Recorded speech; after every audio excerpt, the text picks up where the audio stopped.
papakita ko lang sa inyo yung bago kong timba. Tara! May timba na tayo kasi dito sa Saudi, sobrang init. Alam niyo yung mga nandito sa Saudi. Kapag summer dito, as in, sobrang init na yung lumalabas sa gripo. Parang na siyang bagong kulo. Parang pwede na siyang pangkape, pangluto, ganyan. Sobrang init. So, ang ginagawa ko, nilalagay ko siya dito, buong magdamag. Tapos kinabukasan, yun yung ipanliligo ko. Or kinabukasan, ayan, maghapon, papalaminin mo siya. Yun yung ipanliligo ko. Kasi kung direkta kang kukuha sa loob or sa gripo, sobrang init, hindi mo kakayanin na maligo. O kaya dati, ito naman, yung mga ginagamit ko, mga palanggana. Yan yung mga ginagamit ko na palamigan. Tapos, binili na ako nitong bagong timba. Ayan, bagong-bago yan. Bagong-bago, may takip pa. Binili, bagong-bago lang. Tapos, dati, ang ginagamit ko, alam niyo yung basurahan. Diba malaking basurahan? Nilalagyan ko lang siya ng plastic.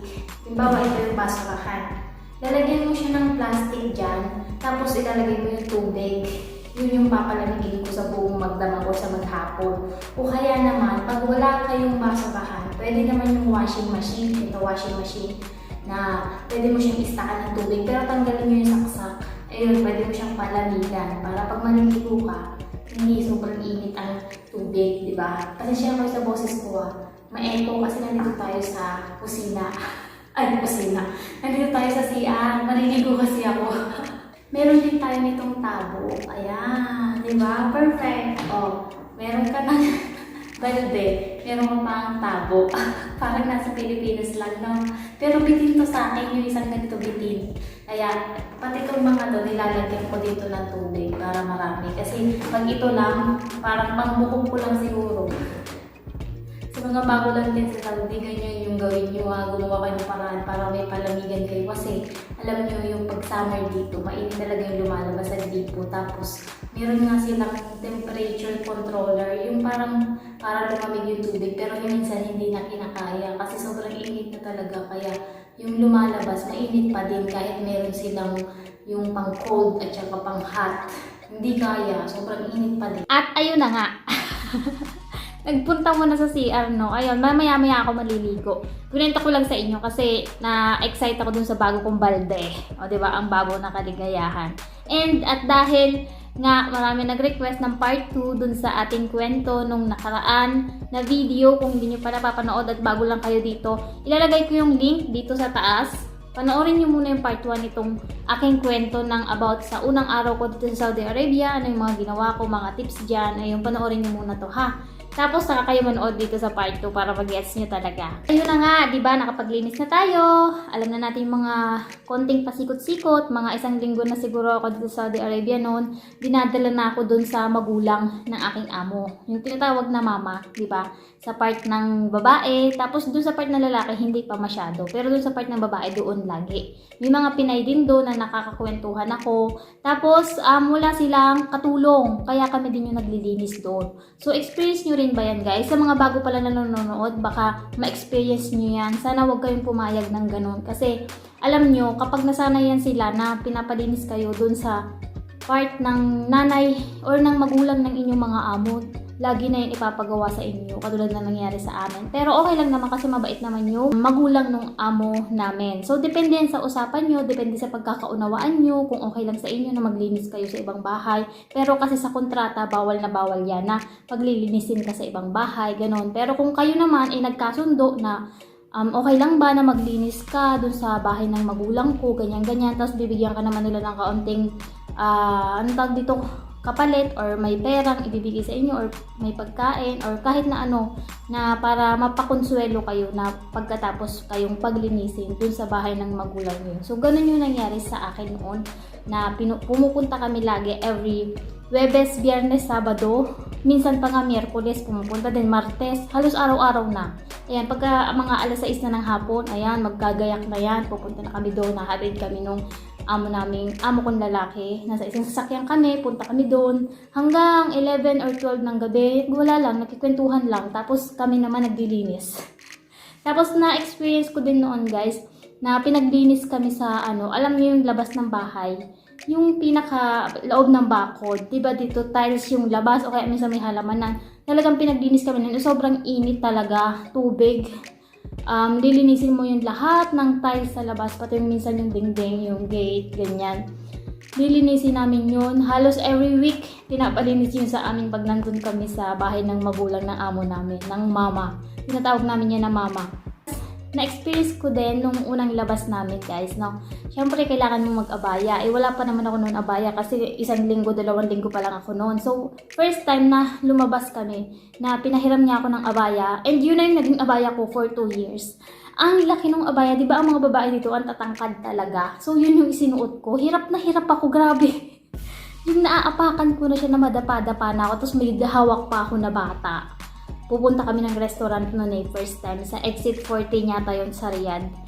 Pumunta kami doon, kumain kami. Tapos mga Pilipino yung mga waiter. Sobrang nakakatuwa. Siyempre parang ako, first time ko na makakita ng mga gano'n nakalahi mo. Tapos nasa ibang bansa din kayo, ganyan-ganyan. Tapos nung kakainan na, yung amo ko, meron silang table na may parang bakod, yung may takip, ganun kasi dito, para pagkakain silang dalawa yung magkakatinginan, walang ibang makakakita sa kanila, kasi nga yung babae, diba, kailangan may takip.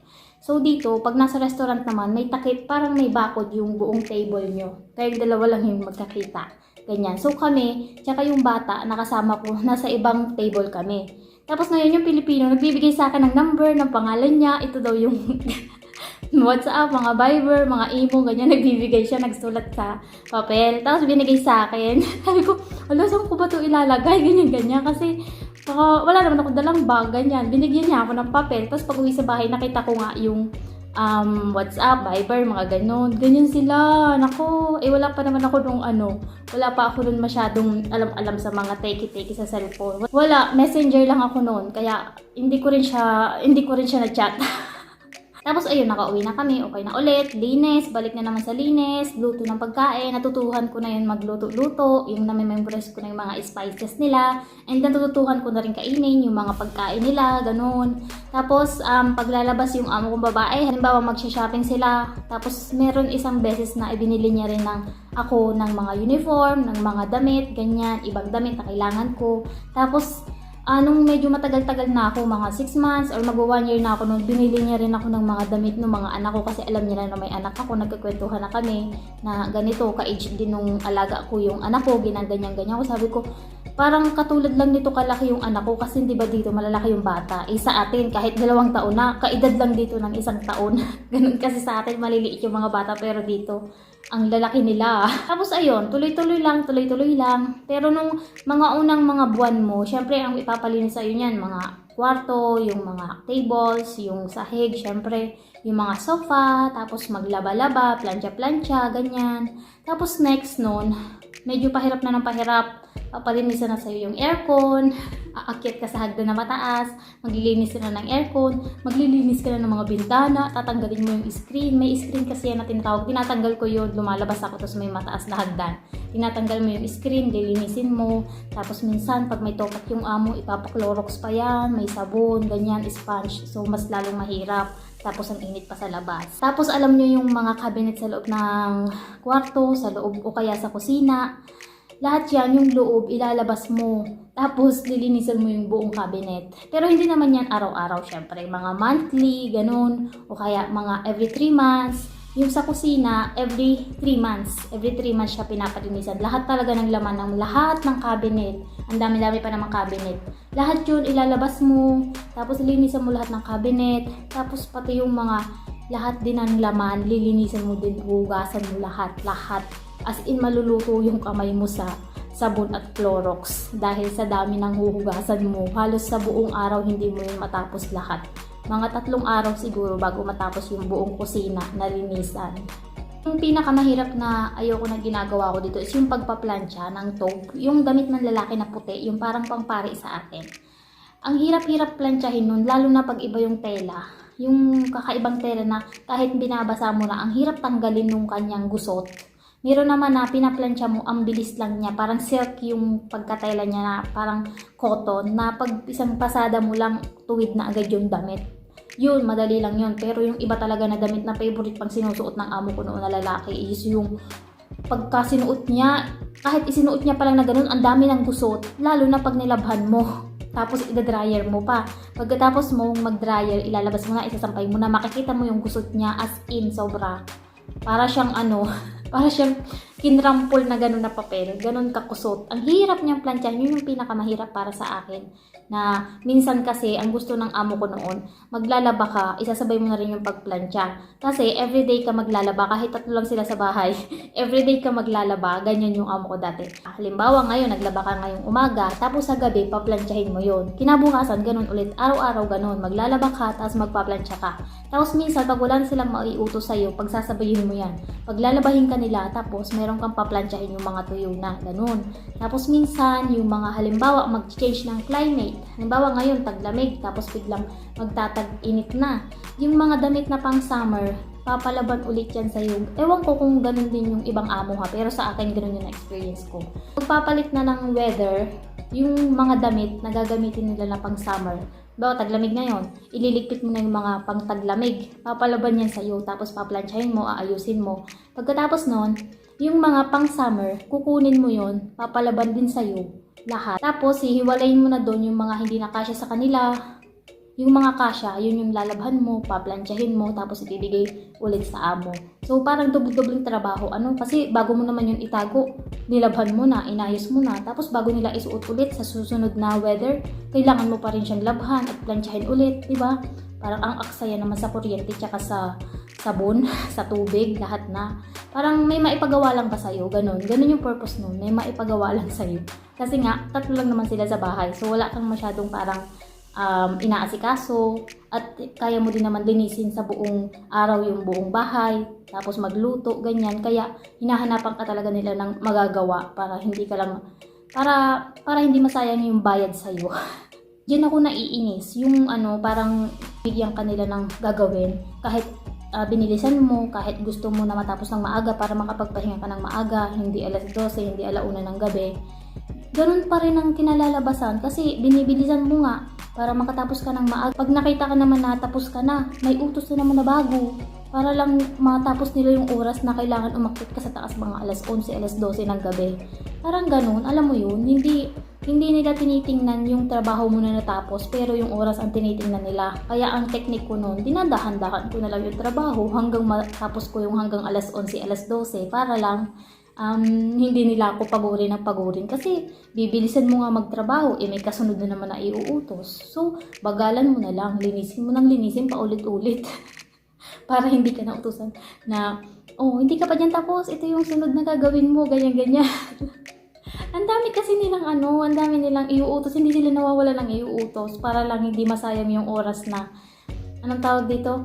Para hindi ka maagang matapos, para may gagawin ka. Ayaw nila kasi ng ganyan na parang feeling nila nasasayang yung isinisweldo nila sa'yo kapag nakikita ka na, tapos ka na agad, ang aga-aga pa magpapahinga ka na. Parang ganun. Tapos minsan, di ba pumupunta sa mga istiraha, ganyan. Alam niyo yung istiraha, yun yung parang resort na magkikita-kita sila, tipon-tipon, parang reunion, parang kamustahan, parang pahingahan, parang ganun. Sama-sama silang mga magkakamag-anak, magkakaibigan, mga babae, syempre. Tapos kasama ka, kasama yung bata. Tapos ako, lagi akong sinasabihan ng amo ko na paglalabas tayo, pag makikiusap ka dyan sa mga Pilipina, ayaw nila ng ganyan guys na pag-uusapan sila. So pag lumalabas kayo, iwasan nyo na lang yung pagkwentuhan yung mga amo nyo kasi ayaw nila yan. Parang ramdam nila yan pag pinakikwentuhan sila kahit pa magtagalog kayo, parang nafe-feel nila yan. Kaya wag nyo na lang silang pag-usapan kasi pag nalaman nila yan, tapos pag pasok sa bahay, parang mag-iiba yung tingin mo sa amo mo kasi nag-usap-usap na kayo kung ano yung mga ugali-ugali. Tapos sasabihin ng isa, alam mo yung amo ko, ang bait-bait, ganito, ganyan. Tapos magkukumpare-kumpara na kayo ng mga amo. So, diyan na magsisimula ang parang pag-iisip nyo. Kaya, wag nyo na lang pagkwentuhan yung mga amo nyo. Yung mga buhay-buhay nyo na lang. Iwasan nyo na magkwento about sa mga nangyayari sa loob ng mga bahay kasi ayaw din yan ng mga amo. Next natin is yung about naman sa aking sweldo. First sweldo. Wow, excited ako. Excited sa unang sweldo, no? So, sa unang sweldo ko, ay pahirapan. Alam nyo ba? Nagmakaawa pa ako kasi nakalimutan nila na 1 buwan na ako. Alam niyo, 3 araw siguro yung bago binigay. Hindi naman matagal, di ba? Parang pinaalala ko na sabi ko, Isang buwan na ako ngayon, kailangan ko yung sweldo ko kasi yung anak ko, sabi ko, kailangan ko magpadala sa pamilya ko. Sabi, sige, titingnan muna namin kung isang buwan ka na talaga. Hindi pa sila sigurado ha. Tapos yun, titinignan nila. Tapos, sinabi ko ulit kinabukasan, sabi, nandito na yan, sabi, parang wag kang makulit, kasi alam na namin, sinabi mo na kahapon, ganyan, nandito na yan. Sasabihan ka nila, inshallah bukra, mga ganyan, inshallah bukra.